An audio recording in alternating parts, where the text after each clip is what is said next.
back to the Vikings, because we got to talk about that game that Josh Dobbs just had. Not only, we were talking about how he might impact Justin Jefferson if he's the quarterback, but we don't know if he's going to be the quarterback because, as you so aptly put here on our sheet, the pastronaut is now the astronaut, which is just the word astronaut, but we got to take the pause because, man, he was ass last night. One of the worst performances by any quarterback this year. Oh, yeah. It was brutal. I mean, look, I was not expecting to see just a complete lack of competence from both of those teams playing last night, but that was what we got. And I mean, yeah, you just won. But Vikings Bears, I mean, really lived up to just the absolute worst case scenario that those two teams could have had. Now, Josh Dobbs has obviously been kind of the Cinderella of this year. He's been one of the main characters of this NFL season. And as quickly as he came on is as quickly as he might disappear because the Vikings and Kevin O'Connell have already said are evaluating a potential change at quarterback. And I can understand why. At the same time, Pat, I do want to give some credit to the Bears defense because I think it's very easy to completely blame Josh Dobbs for falling apart and being like, okay, the insanity runs over. And maybe it is, but the Bears D has not been bad. So in their first 5 games, they allowed a 240-plus yard passer in 4 of those games to open the season. Now, in their past 7 games, they've only done that once. Dobbs was under pressure all night. Montez Sweat had 7 pressures. DeMarcus Walker had 4. And then you watch those interceptions. I mean, look, some of them were bad decisions without question. I mean, the first one was a bad throw picked off by Jalen Johnson. The second pick was right off Jordan Addison's hands. I don't blame him for that. The third pick was a tipped pass to KJ Osborne, batted in the air. I don't really blame him for that. I mean, was there a lot of separation on that route? No, but are you expecting the ball to get batted directly up in the air? Yeah. No. And then the fourth interception, look, heavy pressure, still a terrible decision despite that pressure. I'm not going to completely, pretend that's not his fault, but he's forcing things at that point, right? Because things have been going badly all night. I think a week off reset, I think we could see a decent version of Josh Dobbs. Now, one thing I will mention is there was another throw that should have been an interception that I don't want to excuse because Jalen Johnson could have had his hands on another one there. That honestly might have been Dobbs' worst throw of the night, and that one he just got lucky on. But the point stands. I mean, he had some bad throws, but it was against a defense that's really coming on here at the end of the year. And I just don't think this is a reason to completely write off Josh Dobbs. Josh Dobbs is just the guy that I think realistic people knew that he was. He's a guy that can catch lightning in a bottle as a journeyman quarterback, and he's a guy that I think can still provide this team some solid performances. That's why I don't think it's an automatic no-brainer move to move on from him at the quarterback position.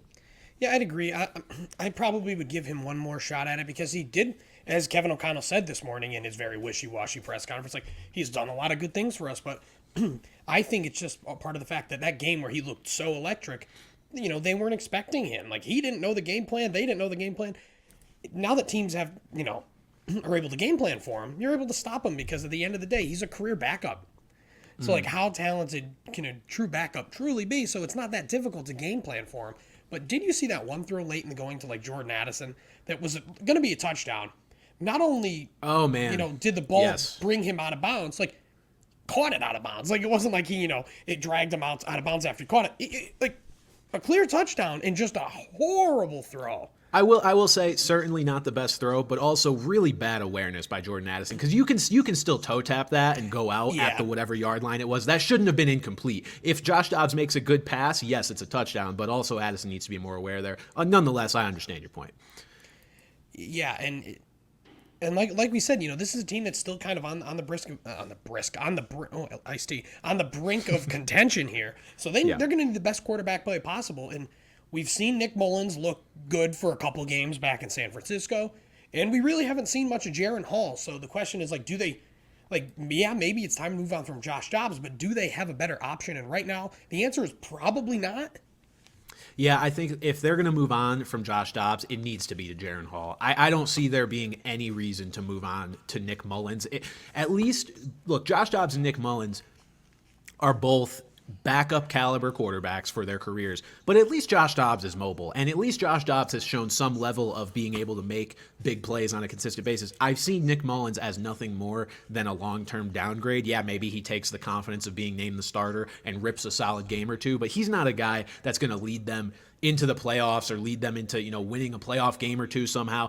if they're going to move on, it should be to Jaren Hall, a guy who looks smallest sample size possible, but looked really good before he had to come out of that game for Josh Dobbs due to that concussion. So if you're going to go with anybody, please go with him. Don't go with Nick Mullens. And obviously they trusted him to be in that position to start him. Obviously they didn't have Dobbs yet. Nick Mullens was still on IR, but they trusted him enough to keep him as the primary backup when Nick Mullens went out. You know, they knew that there was a chance Kirk gets hurt and he was the next man up, and they not only trusted him to do that, but they trusted him to start that game with obviously no expectation of him getting as hurt. God, he was in concussion protocol for like a couple weeks.